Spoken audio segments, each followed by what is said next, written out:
না লিখো কোনো মার্কস কর্তন করা হবে না। অর্থাৎ সাধারণ নির্বাচন তুমি লিখো বা না লিখো এটা তোমার অ্যান্সার করার ক্ষেত্রে কোনো বা নম্বর পাওয়ার ক্ষেত্রে কোনো প্রভাব ফেলবে না। কিন্তু তোমাকে বিশেষ নির্বাচন লিখতে হবে, অবশ্যই বিশেষ নির্বাচন তোমাকে কি করতে হবে, লিখতে হবে। আরেকটি কথা বলি যে উপপাদ্যের ছবির ব্যাপারে, ছবি আমি যা বলতে চাচ্ছি, আমি সমদ্বিবাহু ত্রিভুজ বলতে চাচ্ছি। উপপাদ্যে দেখে চোখের দৃষ্টিতে দেখে সমদ্বিবাহু ত্রিভুজ মনে হতে হবে, একদম কাঁচা কম্পাস দিয়ে সমদ্বিবাহু ত্রিভুজ আঁকতে হবে, তার কোনো ধরাবাঁধা নিয়ম নেই। আমরা সমকোণী ত্রিভুজ বলতে চাচ্ছি। এই ছবিটি, এই চিত্রটি কাঁটা কম্পাস দিয়ে আঁকা হয়নি, কিন্তু দেখে সমকোণী মনে হচ্ছে, তুমি পরিপূর্ণ মার্কস পাবে। অর্থাৎ উপপাদ্যের বেলা বলা আছে যে চোখের দৃষ্টিতে সঠিক মনে হলেই সে শিক্ষার্থী পরিপূর্ণ মার্কস পাবে, পূর্ণ মার্কস পাবে। এখন তুমি সমকোণী ত্রিভুজ বলবে আর ছবিটা দিবে এরকম, পুরো শূন্য পাবে। তুমি বলছো সমকোণী ত্রিভুজ আর চিত্র দিচ্ছ এভাবে, যেটা দেখে মনে হচ্ছে স্থূলকোণী ত্রিভুজ, তুমি এই ক্ষেত্রে সম্পূর্ণভাবে শূন্য পাবে। আমরা লিটারেচারে যে কিছু লিখলে মার্কস পাই, উপপাদ্যের বেলা এ ধরনের কোনো সুযোগ নেই। তোমার চিত্র চোখের দৃষ্টিতে সঠিক হতে হবে, বিশেষ নির্বাচন এবং সঠিক হতে হবে। এখন আসি তাহলে সম্পাদ্যে কি হবে। সম্পাদ্যে যদি তুমি সঠিক চিত্র অঙ্কন করতে পারো সেক্ষেত্রে মার্কস পেয়ে যাবে। এটি তোমাদের জন্য একটি আশার আলো বা আশার বাণী বলবো। সম্পাদ্যের বেলা যে সকল শিক্ষার্থী দুর্বল আছো, সম্পাদ্যে যদি তুমি চিত্রটি সঠিকভাবে অঙ্কন করতে পারো, কাঁচা কম্পাস দিয়ে নিখুঁত, তুমি বিশেষ নির্বাচনও লিখতে পারোনি, অঙ্কনও লিখতে পারোনি, সেই ক্ষেত্রে তুমি কিছু মার্কস পাবে। আমি কয়েকটি খাতা তোমাদের জন্য নিয়ে এসেছি, তোমরা দেখবে। এই শিক্ষার্থী প্রশ্ন পড়ে সে নিজেই কনফিউজ ছিল, সে কি 1 নং প্রশ্নের উত্তর দিয়ে শুরু করবে না 2 নং প্রশ্নের উত্তর দিয়ে শুরু করবে। এখানে কতগুলো ঘষা মাজা দেখতে পাচ্ছি।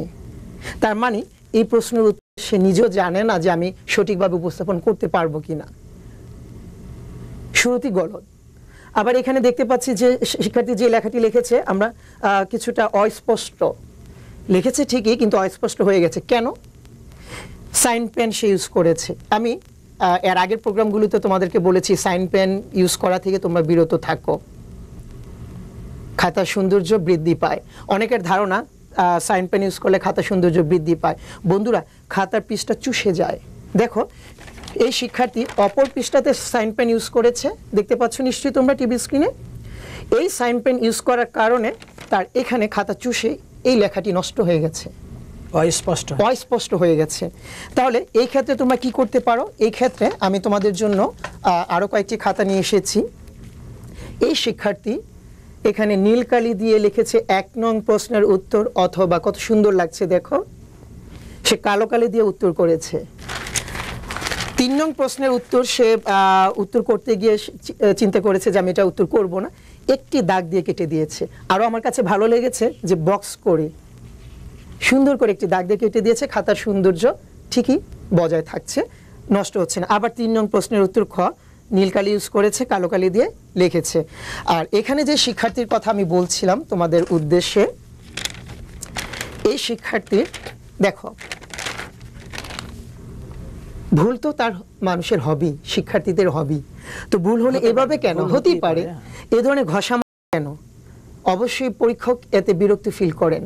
লক্ষ্য করো বন্ধুরা, খুব মনোযোগ দিবে, এটিও একটা ইম্পর্টেন্ট অঙ্ক। এখানে n-1 ইন্টু ডি, তোমরা দেখতে পাচ্ছ n-1 ইন্টু ডি, ডি এর মান এখানে আমি একটু দাগ দিয়ে দেখিয়ে দিই, ডি এর মান হচ্ছে -2, ডি এর মান -2। শিক্ষার্থী লিখে দিল n-1 -2, তাহলে কি হয়ে গেল? বিয়োগ হয়ে গেল। এখানে যদি সে একটা ফার্স্ট ব্র্যাকেট ইউজ করতো ইন্টু দিয়ে, তাহলে গুণ চিহ্নটি বুঝাতো। তাহলে সে এখানে কি ভুলটি করেছে? মাইনাস দিয়েছে। এক্ষেত্রে তার পুরো অঙ্ক হওয়ার মানে রেজাল্ট মিলে গেছে, উত্তর মিলে গেছে, শিক্ষার্থী 0 পাবে। প্রিয় শিক্ষার্থী বন্ধুরা, বোর্ড কর্তৃক নির্ধারিত যে বিশেষ নিয়মাবলীগুলো শিক্ষক শিক্ষার্থীদের উদ্দেশ্যে দেওয়া আছে, আমি তোমাদের উদ্দেশ্যে নিয়মগুলো তুলে ধরলাম। আমি আশা করব যে তোমরা এই নিয়মগুলো অনুসরণ করবে এবং অনুসরণ করে সেভাবে খাতায় উপস্থাপন করবে, তোমাদের নম্বর কাটা যাবে না, তোমরা পরিপূর্ণ নম্বর পাবে। এভাবে তোমরা যদি প্র্যাকটিস করো, আমার বিশ্বাস তোমরা ভালো ফলাফল করবে। তোমরা ভালো থাকো, সুস্থ থাকো, ভালো মতো পরীক্ষায় অংশগ্রহণ করো, এই প্রত্যাশায় আজকে মতো এখানেই শেষ করছি।